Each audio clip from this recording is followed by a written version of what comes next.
Olá, pessoal. Sejam bem-vindos novamente ao canal do Laboratório de Ecologia Vegetal da UFJF. E vamos bater mais um papo sobre ecologia vegetal, agora com o Dr. Fernando Augusto de Oliveira e Silveira, o Lelê.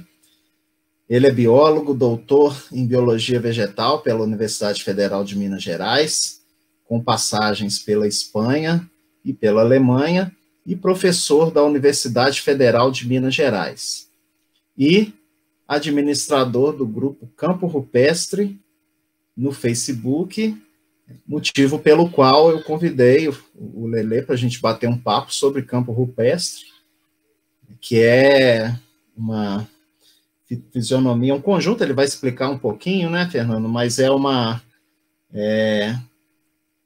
fisionomia, um ecossistema que vem despertado muita atenção na ciência. E, Fernando, a gente já conversou um pouco nos bastidores. Como eu te disse, né, o objetivo desse bate-papo é um diálogo, cara, com quem trabalha com ecologia no país, um diálogo descontraído, né, que traga informação, mas que também nós possamos conhecer melhor, né, esse time de pesquisadores que trabalham na área. Né, nós somos contemporâneos, eu vi que a gente se formou e fez pós na mesma época, então temos escolas muito parecidas, né, cara? E vai ser ótimo conversar contigo sobre isso. Geralmente eu começo os nossos bate-papos querendo saber um pouco mais da carreira do convidado. E aí eu começo te perguntando, quem é o professor, o pesquisador Fernando? Tá. Obrigado, Fabrício, pelo convite. Fiquei muito feliz de estar aqui. Acho que esse formato de bate-papo mais contraído, ele é mais legal, né? Nós estamos vivendo uns tempos meio pesados aí, então leveza é sempre bem-vinda mesmo. Obrigado aí e parabéns a você pelos 10 anos aí de UFJF. Então, Fabrício, eu acho que eu sempre fui biólogo, cara. Eu não consigo lembrar de uma época que eu pensei em outra coisa. Me lembro muito bem, desde quando eu tinha uns 6 anos, talvez seja uma das primeiras memórias, eu lendo um livrinho de bichos, de mamíferos do mundo, um livro que eu tenho até hoje, que foi uma prima minha que me deu, e eu acho que isso que me despertou a vontade de ser biólogo. Então, a vida toda eu sempre quis biologia e quis mexer com grandes mamíferos, né? Quando eu passei na faculdade, a minha ideia era trabalhar com grandes mamíferos. Eu tinha uma ilusão de que eu ia para o Pantanal ou para a Amazônia caçar onça. E é até que eu descobri que quem trabalha com grandes mamíferos trabalha com pegada, cocô e pelo. Aí eu meio que desisti um pouco disso. E fiquei, desde o primeiro período, muito fascinado com bioquímica. Eu não imaginava que aquilo ia ser tão legal. Eu gostava do ciclo de Krebs, eu gostava daqueles mapas metabólicos. Eu gostei demais daquilo, então eu virei monitor de bioquímica durante um ano. Depois virei monitor de imunologia, gostava de biologia molecular. E até que um dia eu falei assim, poxa, será que planta tem sistema imune? Comecei a querer entender um pouco sobre isso. E aí vi que na UFMG tinha um laboratório do Geraldinho, né, o professor Geraldo Fernandes, que trabalhava um pouco com interação inseto-planta. Então tinha um mecanismo lá que eles chamavam de hipersensibilidade, que era uma forma da planta matar os bichos que causavam galhos. Né? Então era uma espécie de um sistema imune. Eu mandei e-mail, liguei para ele, falei, professor, estou querendo trabalhar com esse negócio, fiquei muito interessado, adorei. E fui para lá, mas ele falou assim, olha, tem espaço para você trabalhar com outra coisa aqui por enquanto. O que está acontecendo é que tem uma pessoa que trabalha com isso e ela está indo para fazer o doutorado nos Estados Unidos na semana que vem. Que é essa pessoa, para minha felicidade, era a Tatiana Cornelis, que foi minha primeira orientadora, mas ela me orientou durante uma semana, depois foi fazer o doutorado na Flórida. E hoje eu tenho uma grande felicidade de compartilhar não só o departamento, nem mas o laboratório, mas também o gabinete com a Tati. Hoje nós estamos trabalhando no mesmo gabinete, então eu fico muito feliz com isso. Então a Tati foi para os Estados Unidos, eu comecei a trabalhar com outras coisas logo em seguida, tocando um pouco desse projeto, trabalhando com germinação de sementes, genética de populações, e eu comecei a despertar o interesse por diversas áreas da biologia vegetal, da ecologia. Fiz meu mestrado com biologia da polinização, o doutorado com dispersão, germinação, dormência, banco de sementes. E, ao mesmo tempo, nesses intervalos aí entre a graduação, mestrado e doutorado, eu comecei a dar aula também em umas faculdades particulares. Então, dei aula de anatomia, de fisiologia, de sistemática, de ecologia vegetal. E aí eu acho que isso foi muito bom, porque me deu uma capacidade de pensar pequenos pontos de diversas áreas da ecologia vegetal, né? Desde germinação, estabelecimento, crescimento, floração, frutificação. E assim, a gente completou o ciclo de vida das plantas, eu dei uma estudada sobre cada um desses temas em alguns momentos da vida. Aí depois, quando eu estava terminando o doutorado, eu fiz o concurso, passei na UFSJ, São João del Rei, mas fiquei lá durante muito pouco tempo e logo em seguida eu fui aprovado no concurso da UFMG e fiquei lá na Botânica, no próprio departamento onde eu fiz o doutorado, e agora mudei de departamento para um departamento de ecologia. Eu fui contratado para trabalhar com ecologia vegetal lá no departamento de botânica, e aí, com o passar do tempo, eu fui vendo que eu estava ficando muito mais ecólogo do que botânico, e aí a gente acabou tendo uma transferência de departamento. Hoje eu estou trabalhando no departamento de genética, ecologia e evolução. Passei um período na Espanha também com o Fernando Valadares, uma figura incrível, pesquisador, uma pessoa fantástica. E também, há 2 anos atrás, eu fiz um pequeno estágio na Alemanha com o Peter Postler também, que é uma pessoa admirável, um grande amigo que eu tenho até hoje. E a gente conversa no WhatsApp, manda foto, e a gente virou amigo mesmo. Então, eu acabei me interessando por diversas coisas, Fabrício, mas ao longo do tempo eu percebi que tinha 2 linhas de pesquisa muito fortes mesmo, que eu resolvi abandonar as outras. Nem tanto, mas pelo menos focar mais nessas duas, que é a ecologia e conservação do campo rupestre, que eu acho que é o que a gente vai falar um pouco mais hoje. E a outra linha é ecologia e evolução de sementes.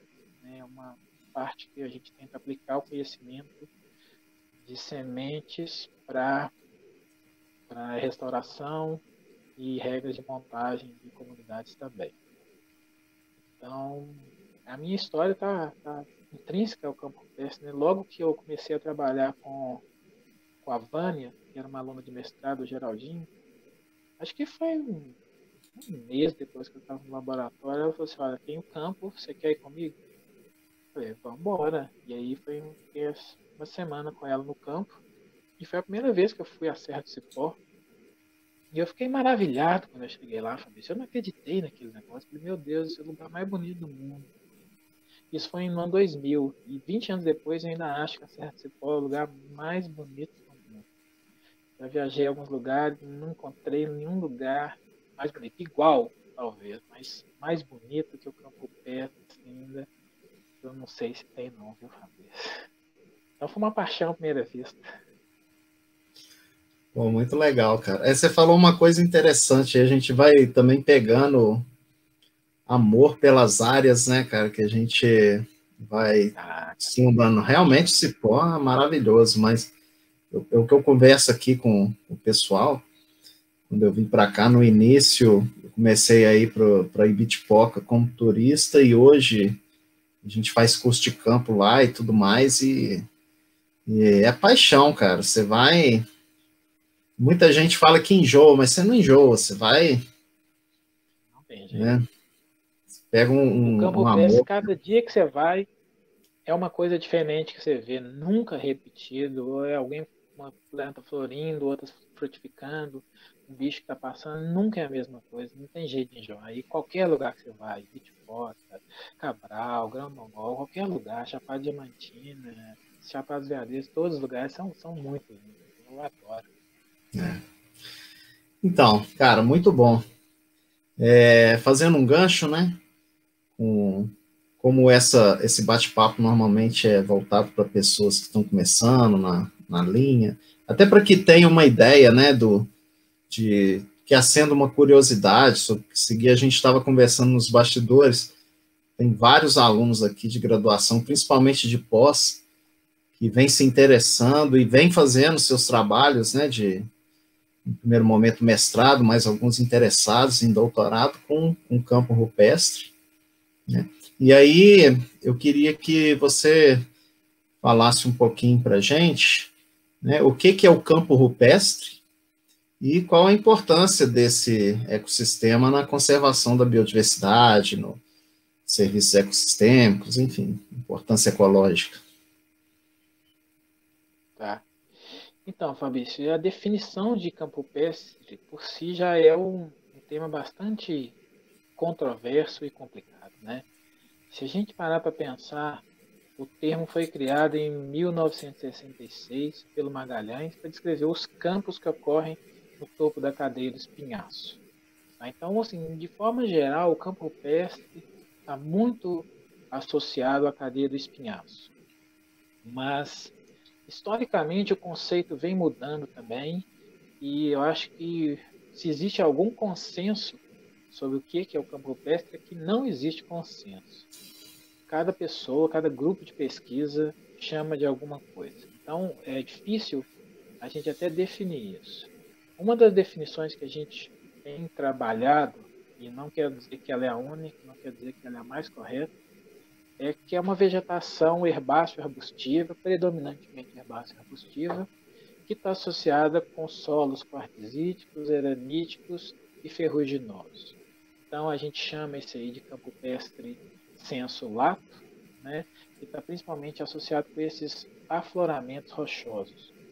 Mas existem algumas outras definições que são mais restritivas, algumas são mais amplas. Nessa que a gente tem trabalhado mais, a gente não considera os afloramentos graníticos.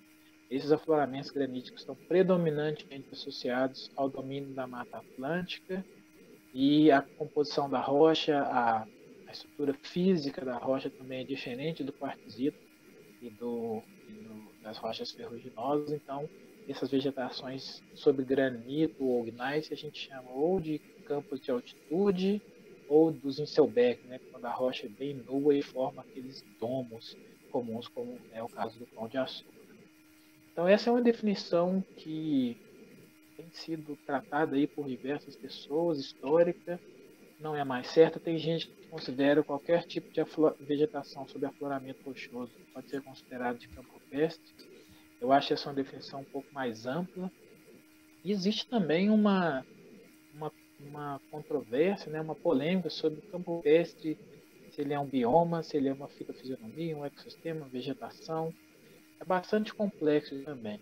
Você deve saber bem melhor do que eu, né, Fabrício? O pessoal da UNB faz o sistema de classificação do cerrado, que vai lá desde o campo sujo, campo limpo, campo sujo, campo cerrado, cerrado, cerradão, bananá, e todo aquele gradiente que vai desde vegetações campestres até vegetações florestais. E o campo rupestre foi inserido como uma das fisionomias dentro do cerrado. Tá? A gente acabou de mapear agora, numa tese que eu orientei no final do ano passado, do artigo que foi enviado para publicação, o campo rupestre ele ocorre em todos os biomas do Brasil, exceto os pampas. Tá? As áreas onde mais tem campo rupestre estão inseridas dentro da Mata Atlântica, depois no Cerrado, na Caatinga, mas temos áreas também na Amazônia, na Serra de Carajás, um grande exemplo disso, né? E tem áreas no Pantanal também, o Morro do Urucum, por exemplo, é um grande exemplo. Então, o campo rupestre ele é complexo porque a distribuição geográfica é na forma de ilhas de vegetação. A gente não tem uma região do país onde a gente fala, olha, aqui ocorre o campo rupestre, como é na Caatinga, no nordeste do Brasil, como é o Cerrado, no Planalto Central, como é a Mata Atlântica. Então, é um bioma azonal, se é que ele pode ser chamado de bioma. Mas azonal porque não existe uma zona geográfica onde ele ocorre. E se a gente for um pouco mais leniente, um pouco mais flexível também, a gente pode até dizer que campo rupestre é o tipo de vegetação que ocorre nos tepuís, nos topos daquelas chapadas de mesa que tem no Planalto das Guianas, né? O próprio Monte Roraima é um dos grandes exemplos disso. A gente tem uma vegetação que é extremamente parecida, análoga, funcionalmente, fisionomicamente ao campo rupestre também. Então, por que não chamar de campo rupestre, né? Se a gente aceitar essa definição, então o campo rupestre é uma vegetação ou um ecossistema que ocorre em 16 estados do Brasil. Então, longe de estar associado apenas com a cadeia do espinhaço, apesar da maior parte estar localizada no espinhaço. A gente tem as principais áreas de campo rupestre, são o espinhaço, mineiro e baiano, algumas áreas muito importantes de serras em Goiás. Essas são as áreas geograficamente mais extensas, mas existem áreas de campo rupestre distribuídas em quase todo o país, em todas as regiões, desde o Paraná até a Roraima. Tá? Vai até na Bolívia também. Isso tem registros históricos de centros de endemismo de aves e de plantas no leste da Bolívia, no Planalto Chiquitano.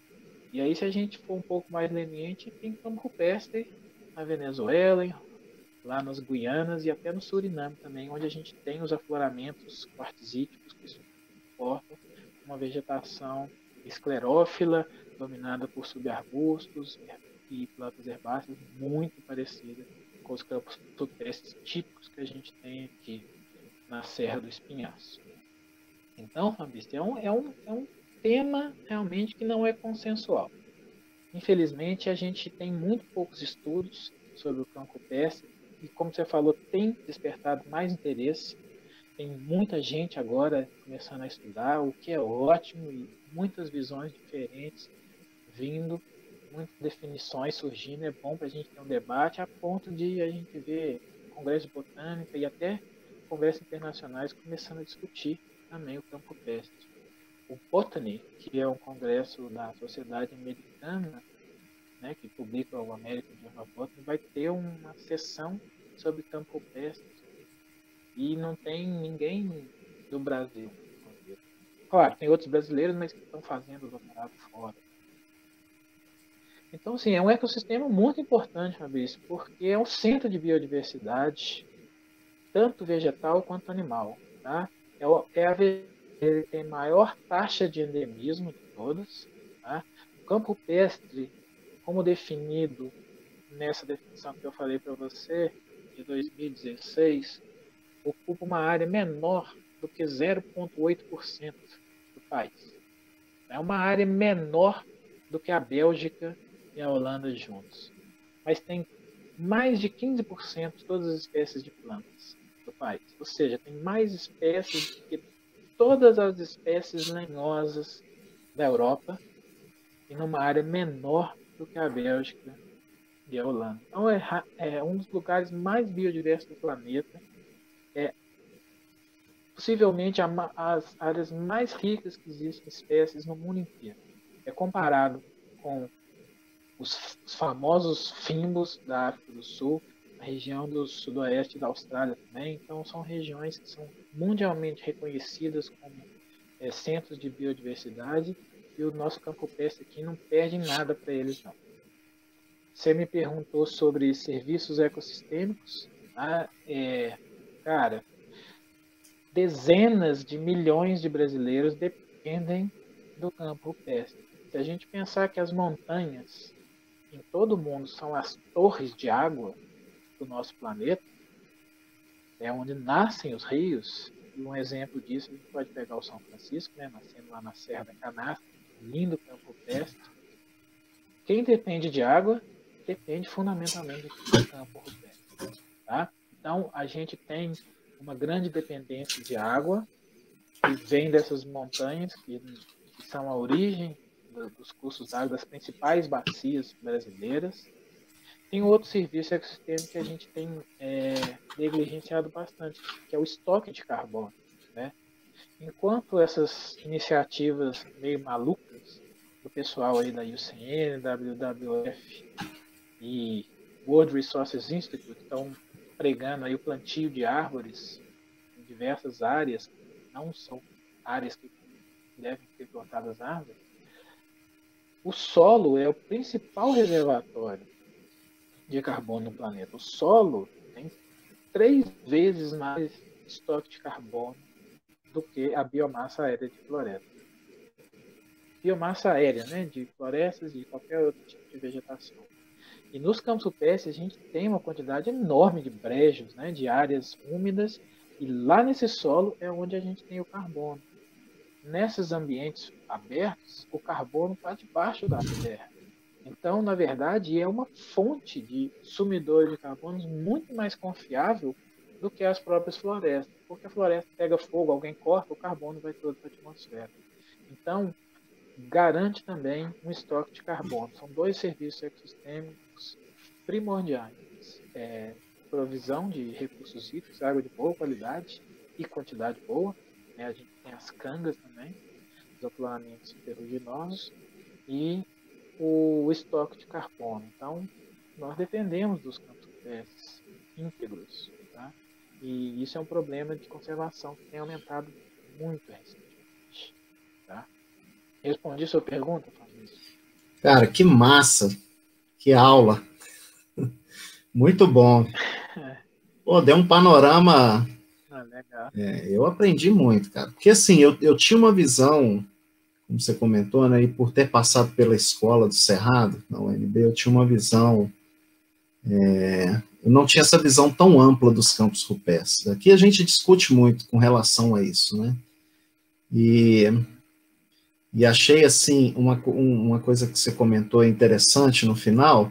Eu até tinha conversado numa das conversas com a Giselda, que ela tem essa mesma, a Giselda Durigan, ela tem essa mesma preocupação de florestamento, não é nem reflorestamento, é o florestamento de fitofisionomias que não são florestáveis. E aí, só para você ter uma ideia, uma passagem que eu tive, foi a primeira vez que eu visitei, a primeira área que eu estudei de campo rupestre, foi aqui no Parque Estadual da Serra do Papagaio, que é um mosaico de fitofisionomia. Você tem floresta de araucária, você tem capões de altitude, né, floresta nebular. São áreas acima de 1.500 metros de altitude. A primeira vez que eu fui lá como equipe, nós fomos, né, e a antiga gestora do parque, e o alojamento lá é alucinante, porque você fica em frente ao Vale das Araucárias. E aí ela falou assim, o meu sonho é recuperar toda essa área de pastagem aqui e reflorestar isso tudo. Eu fiquei olhando assim, cara, aquela fisionomia, e nós fomos no inverno, então estava tudo fértil, né? Aí eu falei, cara, não acredito nisso. E você vê os sinais, né? O solo rochoso, algumas manchas. Lá não tem tanto quartzo, né? Mas você observa. Então você vê como é a mentalidade, né, cara? Só da questão visual, porque não conhece, porque também não tinha informação. É tudo muito recente. Principalmente os estudos, né, de quantitativos da comunidade.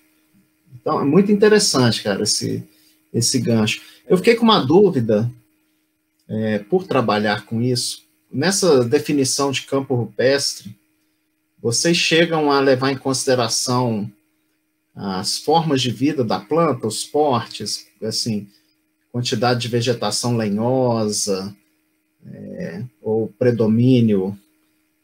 Porque às vezes eu encontro aqui algumas áreas de campo e que tem, por exemplo, algumas asteráceas lenhosas, candeiais, essas coisas. Eremantos. Outras áreas também têm algumas, me fugiu agora as famílias, mas são plantas de menor porte, mas que levam uma estrutura parecida com um cerrado ralo, no meio do campo rupestre, campo de quartzo. Tem alguma, dentro dessas definições, incorpora essa vegetação lenhosa? Então, essa definição que eu citei, que é a que a gente chama de campo rupestre sensu lato, basicamente precisa dizer que é um mosaico de vegetação. Então, você chega no campo rupestre, eu acho que a primeira coisa que chama a atenção é que é um ambiente altamente heterogêneo. Você olha na paisagem, visualmente você consegue ver. Tem capão de mato, tem um brejo, tem um riozinho correndo, tem afloramento rochoso, tem um campo arenoso com aquela areia branca bem exposta, tem área mais pedregosa. Então é realmente um ambiente mais heterogêneo, talvez um dos mais heterogêneos, assim, tem microescala que a gente conhece. Então realmente existe uma variação grande de formas de vida também. Então, desde as herbáceas, que geralmente são dominantes nos ambientes abertos, né, nos campos arenosos, pedregosos, mas quando você chega em afloramento rochoso ou mesmo nos capões, você já tem aí a presença de várias espécies lenhosas também. Então, isso é complicado porque pode entrar na definição de uma savana também, né? Que é um ambiente que você tem extrato herbáceo contínuo e um extrato lenhoso descontínuo. Então, também não estou dizendo que está errado totalmente falar que o campo rupestre é um tipo de savana, um tipo de cerrado. Ele é uma definição complexa. William Bond, quando esteve na Serra do Cipó em 2012, a gente fez um campo com ele. Ele é um dos maiores especialistas em ecossistemas abertos, né? Trabalha com grasslands. Ele chegou, a primeira frase que ele falou, ele olhou e falou assim: cara, isso não é um campo. This is not a grassland. E ficou todo mundo encucado. Como assim, William? Olha, esse ambiente aqui está cheio de nichos vagos, não tem uma matriz contínua de plantas herbáceas, como é um campo de verdade. Ficou todo mundo olhando com aquela cara. E é verdade, você vai andando, olhando para baixo, está cheio de rocha exposta, está cheio de matéria orgânica exposta e não tem aquela cobertura contínua vegetal. Então, é um termo que não é muito conhecido, não é muito usado aqui no Brasil, que acho que a gente não tem muito. Eles chamam de arbustais ou heathlands, né? Que é bastante comum. Se a gente pegar os fimbos na África do Sul, isso é bem claro. Você chega lá, você vê que é dominante arbusto, aqueles arbustos helicoides, aquela forma de vida de folhas bem imbricadas, aquela filotaxia bem comum, onde as plantas crescem parecendo aquelas éricas, né? Que são as chamadas heaths, né? No sudoeste da Austrália, a mesma coisa. Então, se a gente pegar as licnóforas, acho que um exemplo excelente, licnófora, lavoisiera, se a gente pegar plantas em diferentes famílias, elas vão ter uma convergência na forma de vida, de arbustos helicoides, que eu acho que isso caracteriza bem o que a gente poderia chamar de campo rupestre. Tem uma definição, Fabrício, não sei se você gosta dela ou não, de penobiomo, né? Se a gente pegar em escala global, aqueles grandes mapas, né, do Ítaca, de zonas climáticas, do Báltico, os biomas são por influência grande, né, do Humboldt, que os biomas são classificados, são determinados principalmente pelo clima. Mas a gente sabe que um fator secundário que determina a distribuição de biomas é o solo. Então, tem uma definição de pedobiomas, que são os biomas determinados pelo solo. E vários fatores dos edáficos podem determinar a vegetação. Então, tem os hidrobiomas, os alobiomas, e o peinobioma é um bioma definido por solos extremamente pobres em nutrientes. E esses peinobiomas são distribuídos aí na África do Sul, na Austrália, em várias regiões do mundo onde o solo é extremamente pobre, e eu acho que se encaixaria muito bem no campo rupestre. Não estou sugerindo aqui que a gente deve levar o campo rupestre ao status de bioma, mas só estou dizendo que essa é uma discussão que a gente tem que fazer, porque a gente precisa começar a entender quais são as consequências dessa mudança. Se a gente levar o campo rupestre para bioma, o que vai acontecer com o cerrado? Será que a gente vai tirar grande parte do endemismo e deixaria de ser um hotspot de biodiversidade? Então a gente precisa começar a discutir esse assunto aí com mais profundidade. E eu acho que a gente tem um corpo bom no Brasil para começar a discutir isso daí. Eu venho acompanhando algumas discussões sobre essas definições de bioma, tudo mais, e a minha principal preocupação quanto a isso é a nossa legislação que é estabelecida nesses pilares, né, dos grandes domínios que eles chamam de biomas, né, no meu ponto de vista. São grandes domínios onde determinadas fitofisionomias predominam, e aí define-se como bioma. E aí a expressividade máxima disso é a artificialidade do Pantanal, que é uma savana, que é um cerrado que tem uma grande bacia de drenagem, né?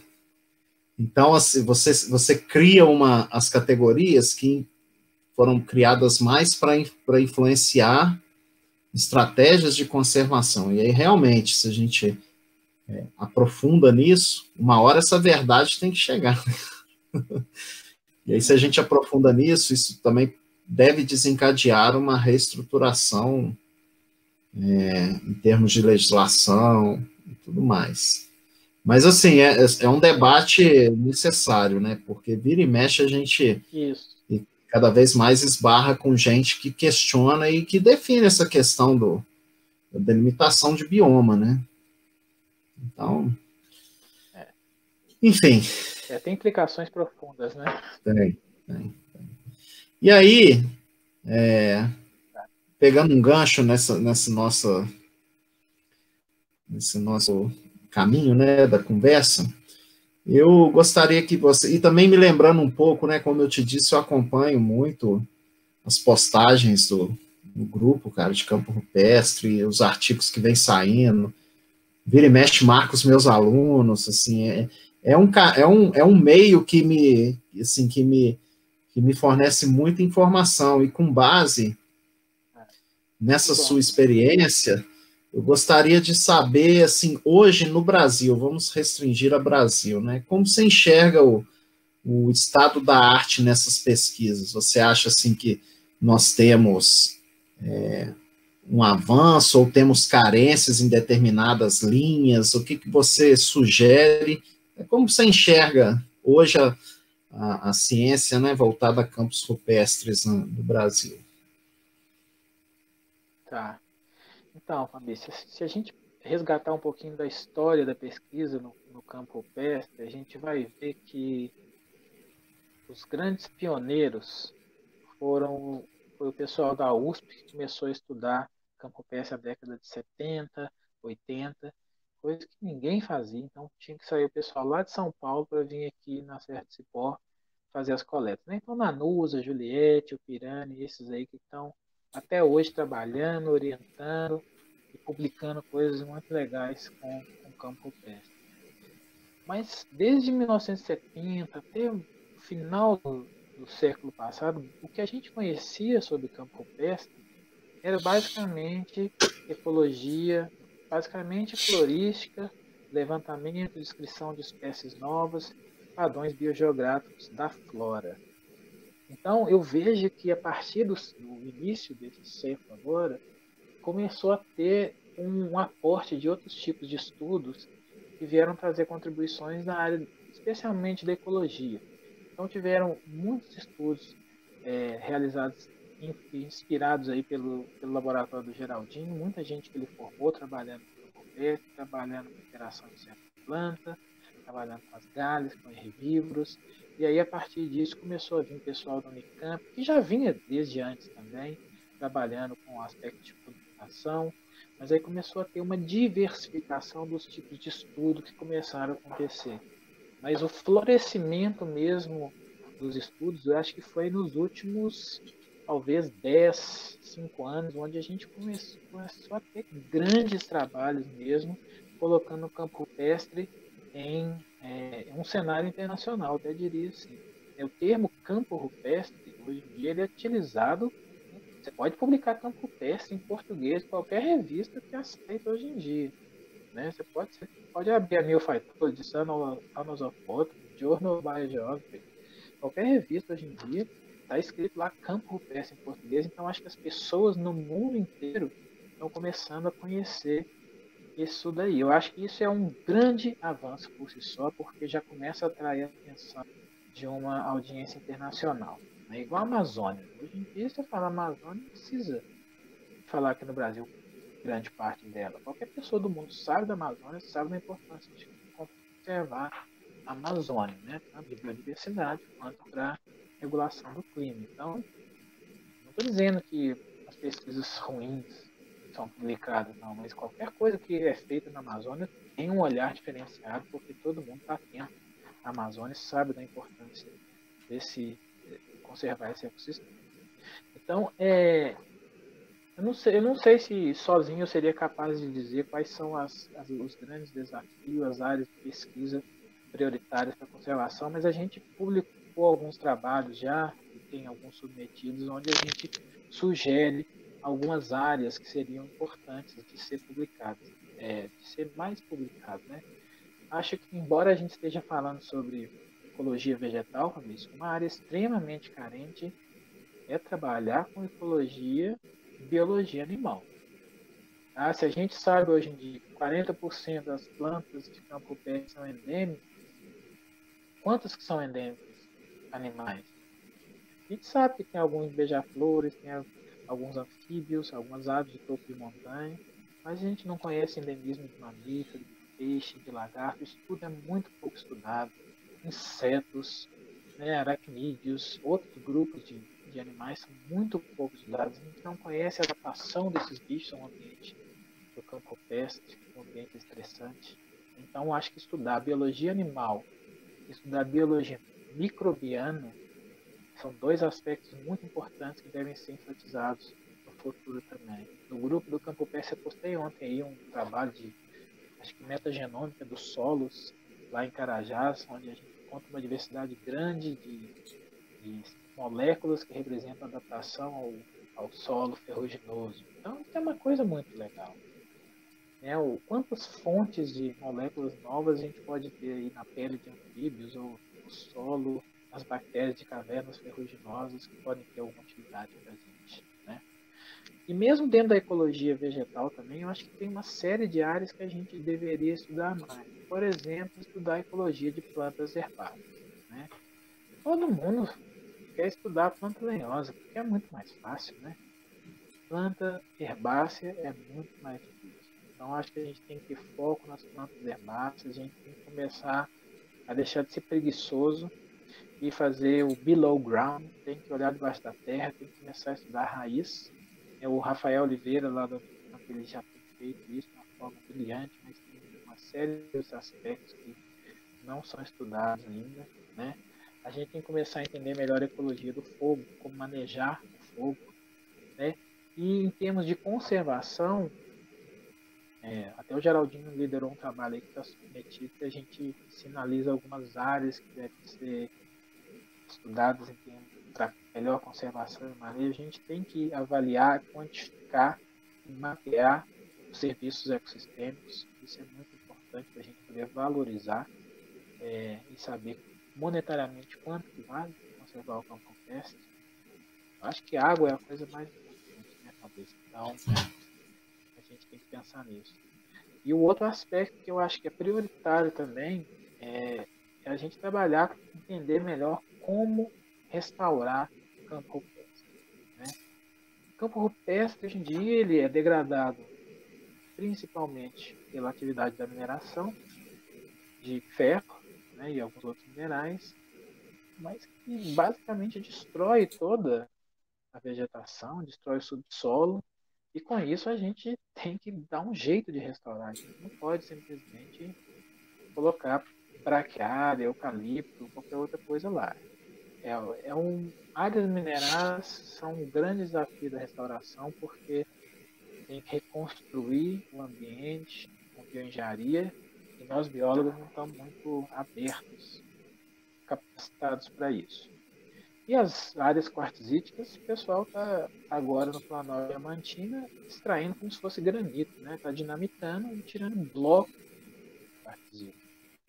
Então também deixa o solo exposto, aquela rocha, e não tem regeneração natural, né? Aliás, tem regeneração natural, mas a escala da resiliência é na escala de milhares de anos. Saiu um estudo muito legal ontem no PNAS do Joe Veldman, né? Ele é uma das grandes bandeiras aí contra essa loucura do florestamento.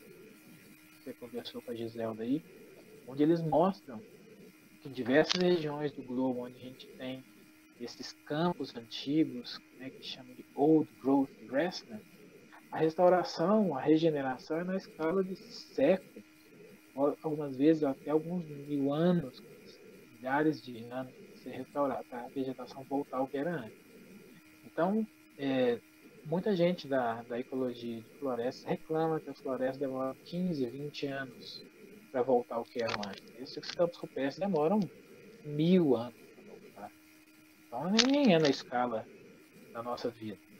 Então, a gente precisa dar um jeito de acelerar esse processo, porque, cara, perder campo rupestre é perder água, perder biodiversidade, serviços ecossistêmicos. Não sei como, ninguém sabe exatamente como restaurar.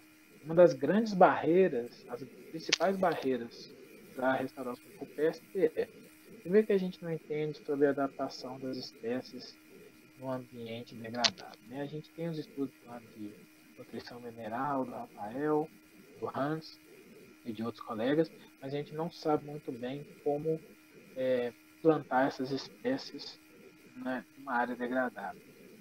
Por que a gente não sabe isso? Porque a gente não consegue nem reproduzir essas plantas. Né? Vai num viveiro, em vez de pergunta se você tem uma canela de ema. Olha, eu gostaria de comprar 500 canelas de ema, preciso restaurar uma área. O que é canela de ema? O que é sempre vivo? O pessoal produz sempre vivo para exportação, para artesanato, mas não para restauração. Eu tenho um sonho, Fabrício, de um dia ver um viveiro com os caras vendendo microlice, vendendo veloz. Isso seria uma coisa sensacional.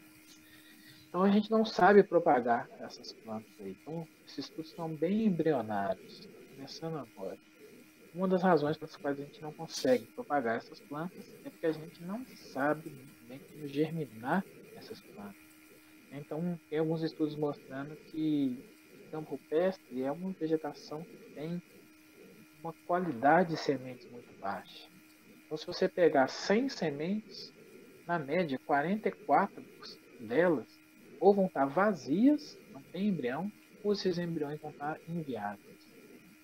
Então você vai ter aí, em média, 56 sementes. Dessas, muitas delas vai ter dormência, e a gente não sabe exatamente quebrar a dormência. Então você vai ficar aí com algo entre 25% aí das sementes que tem condição de você germinar imediatamente e produzir mudas ou fazer uma semeadura direta. Então a gente tem a limitação de sementes. Esse é um dos grandes gargalos para restaurar campo rupestre. Você planta sementes no campo, as sementes não crescem. Aliás, as plântulas vão crescer muito lentamente, não tem uma capacidade de recobrir o solo. Então, intrinsecamente, essas plantas foram selecionadas para ter um crescimento lento. A gente lembrar daqueles livros-textos, né? São plantas estresse tolerantes. Elas não crescem, elas não se reproduzem, elas simplesmente ficam lá, sobrevivendo durante alguns períodos de tempo, mas o crescimento é muito lento e a reprodução é muito limitada. Então elas lançam sementes a pouca distância, ou a curtíssima distância. Então não adianta você deixar uma área degradada esperando que o redor, o entorno, vai jogar a semente ali para dentro e as plantas vão crescer, recobrir o solo, restaurar as funções que foram perdidas. Porque não vai acontecer na escala que a gente precisa, na escala temporal que a gente precisa. Então a gente precisa, eu acho que uma das questões prioritárias para ser estudada na ecologia do campo rupestre é a restauração. Não tem jeito a gente fugir disso daí não. E aí são paradigmas muito diferentes da restauração florestal. Né? Partindo do início de que o campo rupestre não é uma área degradada, que não vai virar uma floresta, igual algumas pessoas, especialmente no hemisfério norte, acham, igual essa que comentou aí, a gestora acha que no final tem que plantar um monte de araucária lá. Não é isso. Né? Então, envolve também uma abordagem sociológica, não sei se esse é o nome correto, mas para a gente entender por que as pessoas acham que ambientes abertos são ambientes degradados. Né? É uma questão mais ampla que a ecologia talvez não consiga responder. Mas essa é a minha visão, Fabrício. Eu não sei se todas as pessoas que trabalham com campo rupestre iriam responder a mesma coisa. Eu acho que se você perguntar para o pessoal que trabalha com bicho, eles vão ter outra resposta. Né? Mas eu acho que avançar aí na questão de restauração é muito importante. E uma questão, acho, teórica que também seria prioritária, seria a gente desenvolver melhores teorias para estudar o campo peste. O campo peste ele foi muito estudado, conforme eu falei, historicamente, daqueles levantamentos florísticos, descrição de novas espécies, e o pessoal começou a estudar a interação com comunidades, mas não existia uma teoria que efetivamente explicasse por que o campo peste tem tantas espécies e tem tanto endemismo, né? Existem hoje em dia algumas teorias que até podem ser excludentes, mas eu acho que a gente precisa começar a testá-las com mais rigor científico, né? Tem a teoria aí de Sky Island, né, que são essas ilhas de altitude circundadas por áreas mais baixas. A gente sabe que o campo peste é um ambiente de altitude. Então, como que essa separação espacial entre duas serras diferentes afeta a diversificação, especiação, fluxo gênico, tanto nas escalas das populações quanto na especiação, na escala macroevolutiva, por exemplo. Então, as questões ainda que estão em aberto, né? A gente não entende muito bem isso. Tem algumas teorias, tem algum estudo recente que saiu esse ano agora, pelo pessoal da USP, uma colaboração internacional, que mostra a diversificação extremamente rápida, lugar onde a diversificação é mais rápida e recente de todo o planeta, similar ao que existe nos Andes. A Cordilheira dos Andes, os páramos, é a região, talvez o ecossistema onde ocorre a maior taxa de diversificação, a taxa de diversificação mais rápida. E aqui o pessoal encontrou que no campo peste é semelhante também, né? Então, quer dizer, tem uma diversificação rápida e recente. Tem outras teorias que postulam que o campo peste pode ser explicado pela idade geológica muito antiga, pelo tamponamento climático, que é uma região que não sofreu tanta flutuação climática, e também pelos solos inférteis, que a combinação desses três fatores poderia explicar as altas taxas de diversidade e endemismo. Teria retenção de linhagens muito ancestrais, combinado então com a especiação recente desses grupos no Pleistoceno. Isso geraria então um mosaico de diversificação que é geograficamente estruturado. Significa que você tem algumas linhagens se especiando em determinadas regiões e não em outras, e isso cria então um mosaico de diversificação bastante complexo. Então, do ponto de vista teórico, acho que a gente precisa ter mais linhagens sendo datadas e nas filogenias. Mas é só a minha opinião, Fabrício. Tem muita gente aí estudando, eles devem ter outras ideias e todas elas são muito bem. Cara, eu achei muito massa. Eu fiquei viajando aqui, porque assim, temos aqueles que pretendem fazer pós-graduação, na sua fala, tem um prato cheio para diversas linhas, né? Propagação, por exemplo, galera de ecofisiologia que trabalha com bioreator e tudo mais, pode avançar nessa questão da produção de plantas. Isso eu tenho lido alguns trabalhos com relação a isso, até para epífitas e tudo mais. Restauração. Cara, eu me lembrei que o primeiro estudo que nós fizemos aqui, numa vegetação de campo rupestre, campo de quartzo, né? Na verdade, era uma vegetação mais adensada, mais lenhosa, aqui na Serra Negra. A gente até depois trocou umas mensagens, né, que a região foi transformada em parque estadual, o Arthur Valente atuou nisso aí. Arthur, né? O primeiro aluno que despertou isso, nós escrevemos um projeto universal em 2011 e ele fez a parte de inventário e relação solo-planta. E aí, cara, uma coisa que, você conversando aí, que eu me lembro, que agora caiu a ficha, que era veemente, áreas mais preservadas, que é uma floresta, ela não é tão alta, floresta não, é uma vegetação que não é tão alta, na faixa aí talvez uns 800, 900, para a região aqui tem áreas muito mais altas, mas que tem um clima, ela tem mancha, tem floresta nebular e tudo mais. Então você tinha naquela área os campos que eram mais preservados tinham um tapete de briófitas, com epífitas, né, com bromélias terrestres, e uma vegetação ainda assim com gramíneas e algumas lenhosas, né, muita laurácea, muita coisa assim que não é muito peculiar, porque eram áreas mais preservadas. Por outro lado, na mesma paisagem, alguns metros de distância, as áreas mais degradadas já eram dominadas por asteráceas, principalmente eremantos. Então, eu fiquei viajando aqui, cara, que você falou do tempo, né, de restauração e de retorno dessas fisionomias, porque certamente isso envolve essas interações com briófitas, com epífitas terrestres, né, epífitas rupícolas, com essa reconstrução de elementos que são muito mais complexos. Até nas florestas, a gente critica muito isso, essas tendências em florestas que com 20, 30 anos retornam, cara. Não retornam. Eu estudo aqui floresta urbana, eu estudo uma área aqui que eu acompanho, que já tem 80 anos de abandono, e que numa paisagem florestal que tem tem pool de espécies, é um fragmento contínuo.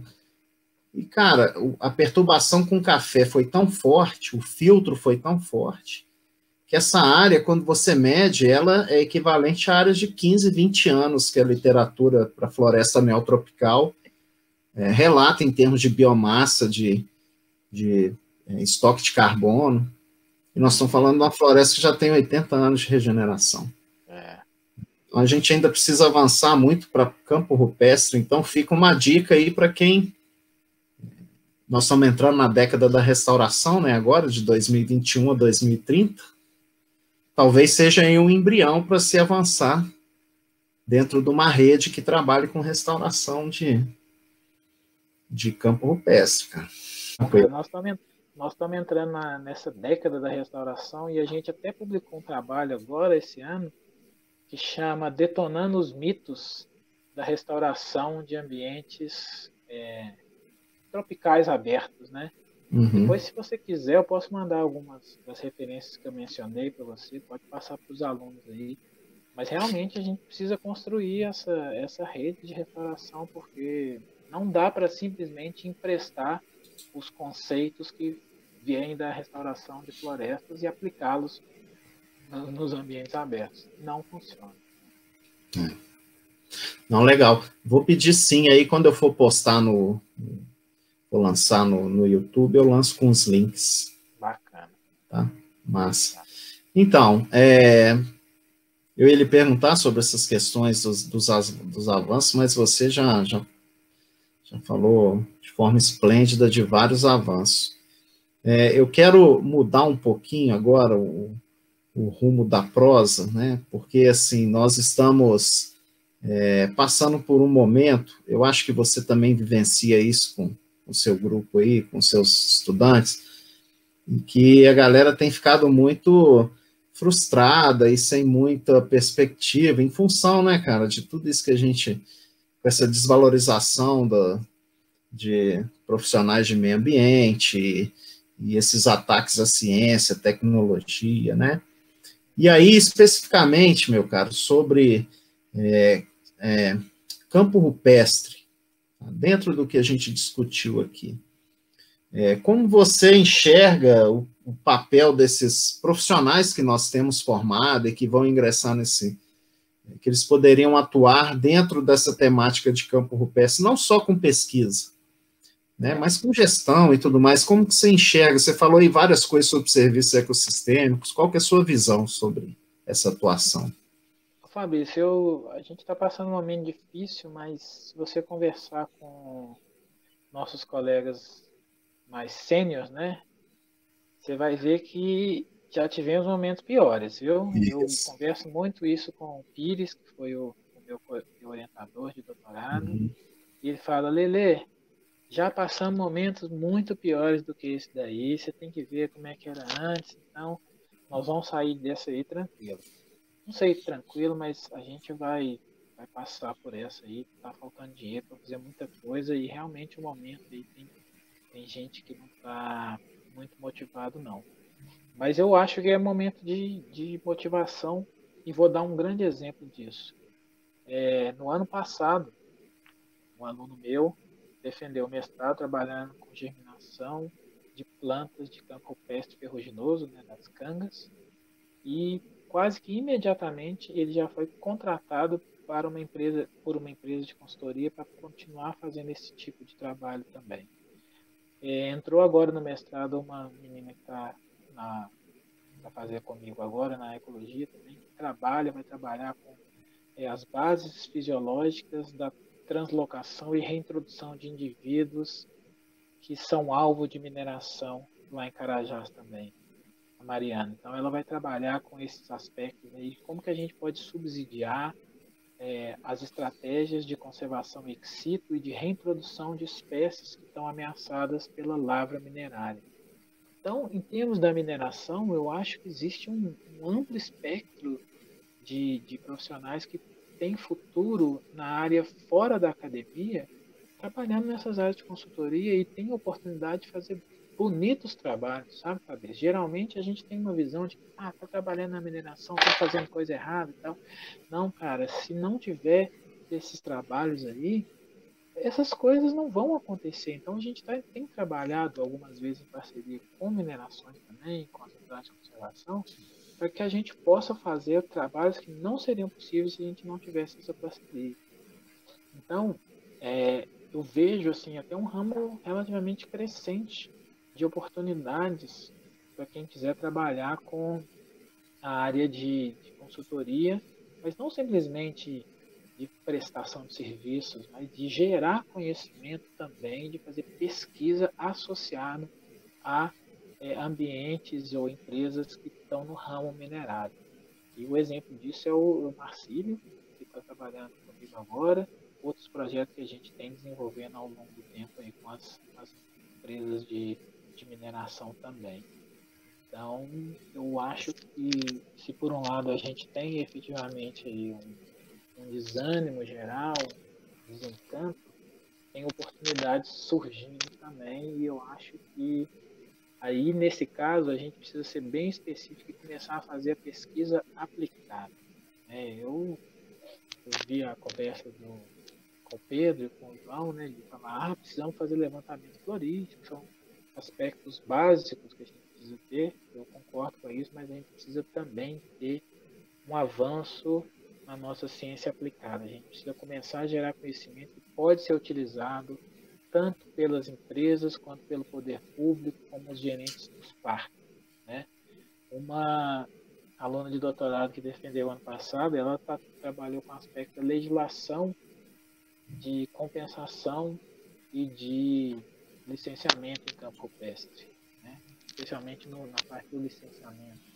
Então, tem uma resolução do CONAMA 423, que regulamenta o licenciamento, e aí a gente começou a atacar alguns pontos dessa legislação, vamos ver quais são os fundamentos teóricos, a gente viu basicamente nada. Então, a gente tem que começar a trabalhar na interface com outras áreas do conhecimento.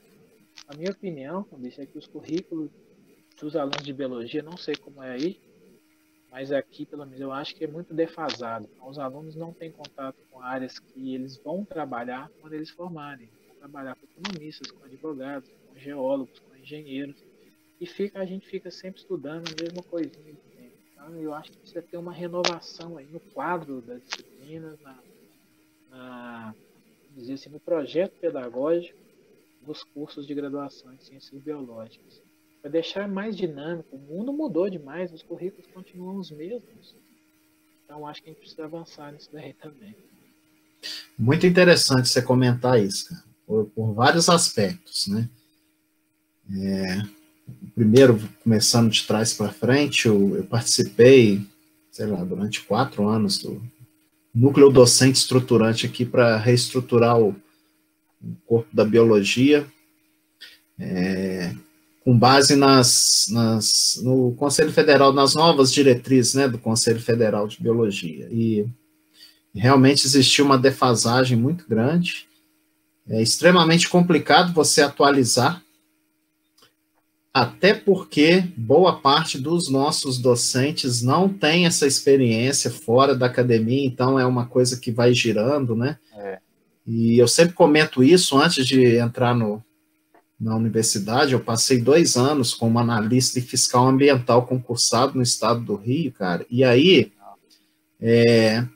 assim, tem algumas particularidades, mas uma coisa que me alegrava é que realmente tem uma nova geração de biólogos, e muita gente que entrou fez biologia comigo, ou foi meu calouro na graduação, e que tem, assim, uma capacidade científica maior, uma capacidade técnico-científica maior e vontade de aplicar isso na resolução dos problemas. Então, isso que você comentou de atuação em consultoria e tudo mais, cara, eu também enxergo como caminho. Boa parte dos nossos alunos aqui da UFJF segue essa linha de consultoria e se aprimora, né?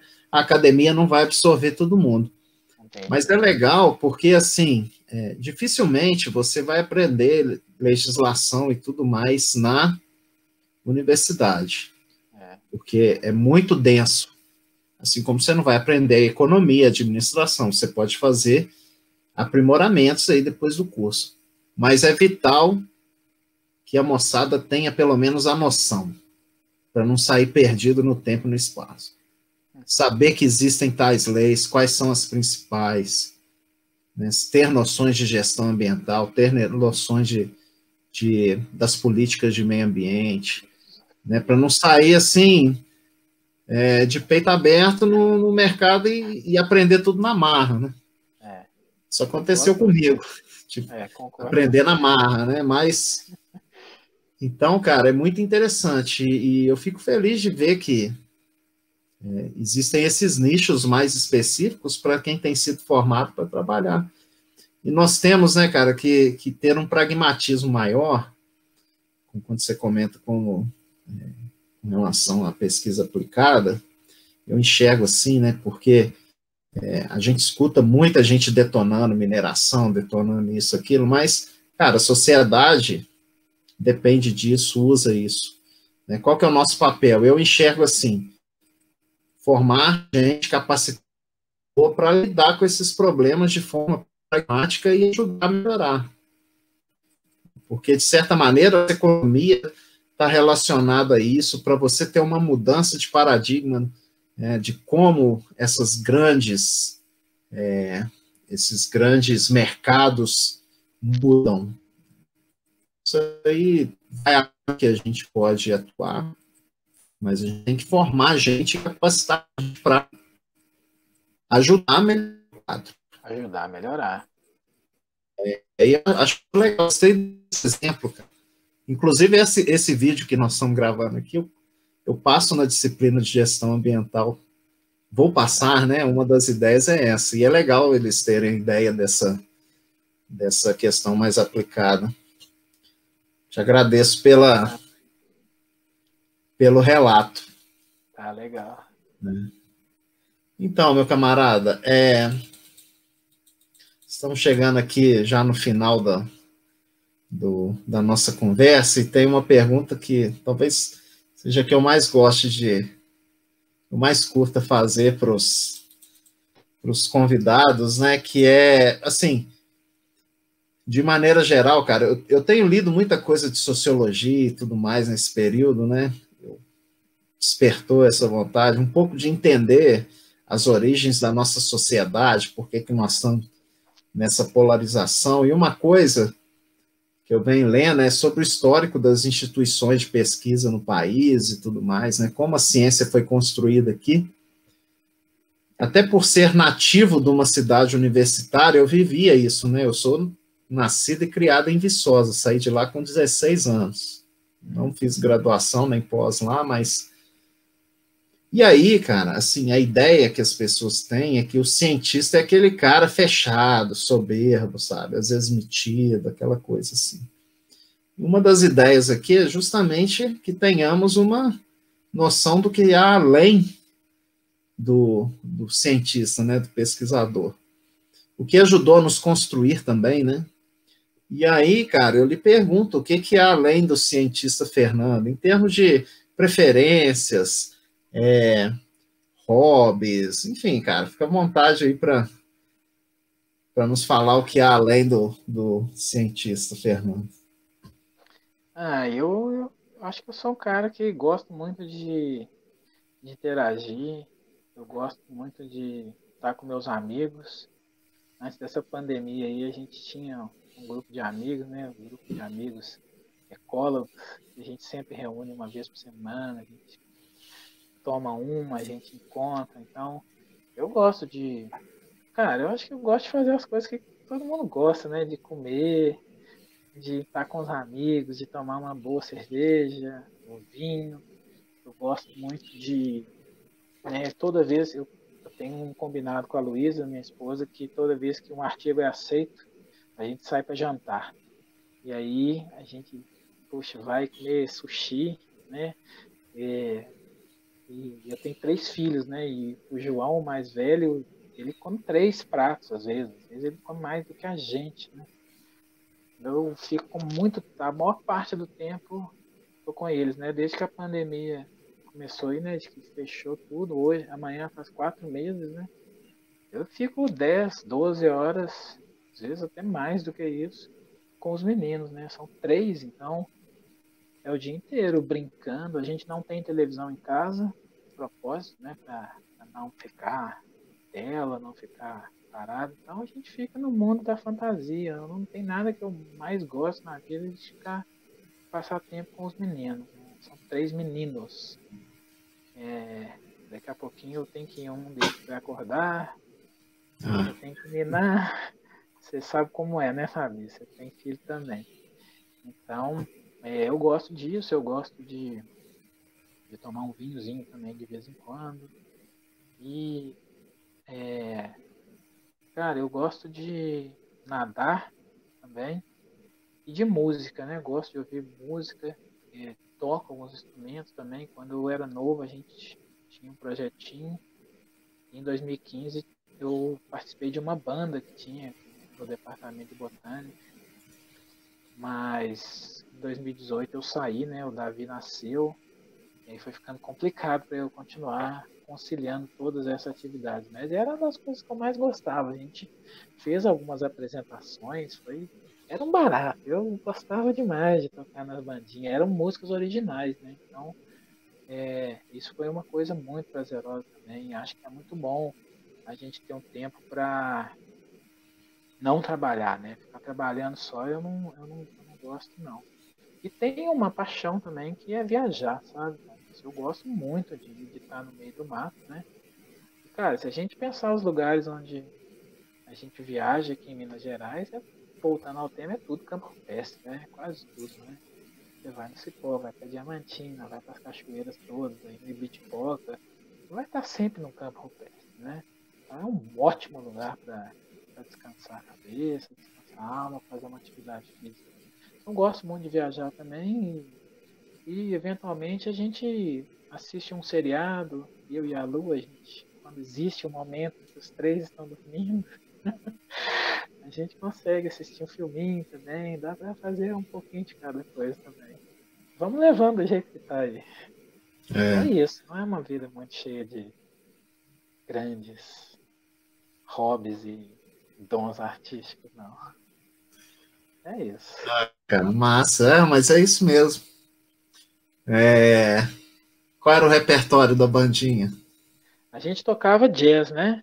Eu tinha a Hum, formação de músico de heavy metal, né? Sempre gostei muito de Iron Maiden, Metallica, Led Zeppelin, Deep Purple, Ozzy, essas coisas. Mas eu fui ficando mais velho e fui deixando um pouco de lado. Aí a gente começou a ouvir outros sons e fui muito influenciado pelo pessoal da banda também. Me apresentaram muita coisa nova. E aí era um jazz, é tudo instrumental, né? Então a banda variou entre 8 e 4 membros, né? Então, a gente tinha vários instrumentos, várias influências, era muito legal. Eu tenho saudade dessa época aí. Foi muito Ah, legal. cara, que massa. Um Eu dos vou te mandar uma primeiros. coisa depois, pra você ouvir. Não, manda sim. Eu tenho um conhecido, ele foi até da minha banca de concurso aqui, o Luiz Amit, da UF. Ele é guitarrista e ele tem uma banda de rock progressivo, eu curto pra caramba, coleciono vinil, Progressivo. coleciono disco, e aí, cara, me amarro. Ele tem, assim, e só músico fera. O cara é muito bom. E mexe com restauração, Luiz Amit. Que legal. Então, É. tem que Não, cara, eu ver isso adoro, aí. adoro essa parte, porque, assim, a maioria dos colegas que eu converso, cara, assim, a gente tem um estilo de vida bem simplório, né? Bem simples. A gente curte coisas. Costumo falar aqui, minha esposa é extensionista rural, trabalha no estado do Rio, então o nosso carro da família é um 4x4 que a gente usa para trabalho e para lazer, cara. Normalmente as nossas viagens e tudo mais é estrada No de mato, terra né? Isso. Pra tal. natureza é bom demais. Assim, dá uma parada com as crianças, né? Porque tem um monte de apetrecho para levar, tem que ter Mudança, né? um lugar mais confortável, né? Ainda mais quando é recém-nascido. É. Mas, cara, é bom demais. Fico feliz quando eu escuto essas. Legal demais. Aqui a gente só não tá tendo muita onda de assistir série, cara. Por incrível que pareça, na quarentena o que a gente menos tem feito é assistir TV. As crianças assistem, tá? Netflix e tal, mas a gente é mais ler livro e um ou outro filme. Eu ainda tenho o hábito, cara, de alugar filme na locadora. Você é o único que eu conheço, então. Tenho, cara. Eu vou lá, aluguei esse. Fim de semana passado eu aluguei alguns. Ó, Cara, tem. Que é perto de casa. De viagem, alugo para minhas filhas. Às vezes eu não legal. consigo, eu gosto muito de cinema, eu não consigo assistir no cinema, Não tem jeito, né? aí alugo, pego o filme. Mas legal, cara, que bom. Muito bom falar sobre isso. Bacana. Aqui, então, para a gente fechar essa conversa boa, eu pedi para você fazer suas considerações finais, tá? Você fica à vontade para Fabrício, fechar nosso bate-papo. nem sei o que dizer, não. Só quero te agradecer aí. Acho que foi barato conversar com você. Fiquei feliz. Foi a primeira vez que eu faço uma conversa, um bate-papo tão descontraído, tão tranquilo assim mesmo. Obrigado. Foi Cara, é excelente. bom, né? Esse sistema é bom, Legal, cara.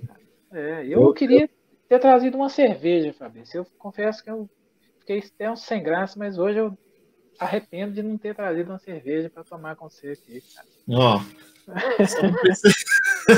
Aí, tô tomando Aqui aguinha aqui. as canequinhas têm cores diferentes, sabe? Assim, Fabrício, eu só queria deixar assim, em aberto, se alguém quiser ler as coisas que eu falei, eu disponibilizo aí, se você quiser colocar no grupo meu e-mail ou o site do laboratório para as pessoas lerem essas coisas também, comentarem, criticarem. Fica à vontade aí, eu não acho que eu sou o dono da verdade, nem a única pessoa que está trabalhando com campo rupestre, então, cara, quanto mais gente quiser trabalhar, vai ser melhor. A gente precisa avançar em várias frentes e poucas pessoas não são capazes. O desafio é muito grande. Então, vamos agregar, vamos fazer coisas juntos aí, diferentes, e vamos discordar e vamos tentar conversar para mostrar que é possível a gente conversar civilizadamente sem ficar polarizando todos os assuntos, sem brigar, levar a vida mais tranquila, né? E a ciência é debate, né, cara? A ciência, Pois assim, é. ciência é debate. A gente tem que, lógico, podemos ter nossas diferenças, mas é tudo conversado, né, dentro da ciência. É. Mas eu fico muito feliz porque o tema campo rupestre por si só é um tema bem restrito, cara, na ecologia vegetal. Por isso que essa vontade, né, de bater esse papo contigo, e eu acho que vai ser muito bom para despertar essa, essa curiosidade em quem não conhece ainda, né? Para nós aqui, de Juiz de Fora é até um elemento comum, principalmente Nossa. pelas áreas de lazer que nós temos aqui próximo ao município. Então, a gente acaba vivenciando isso. Né? Mas fica a dica também para as pessoas que não têm muito hábito e procurar saber um pouquinho mais. Né? Então, assim, foi muito massa, cara. Te agradeço.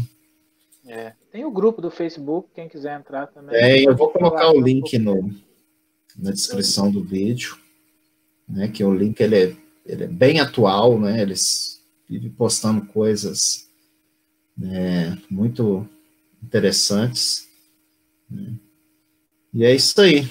Te agradeço, cara, pela disponibilidade do tempo corrido, né, para quem vai nos assistir gravado, agora são 10h05 da noite, numa sexta-feira, então o dia no fim de uma semana puxada, né?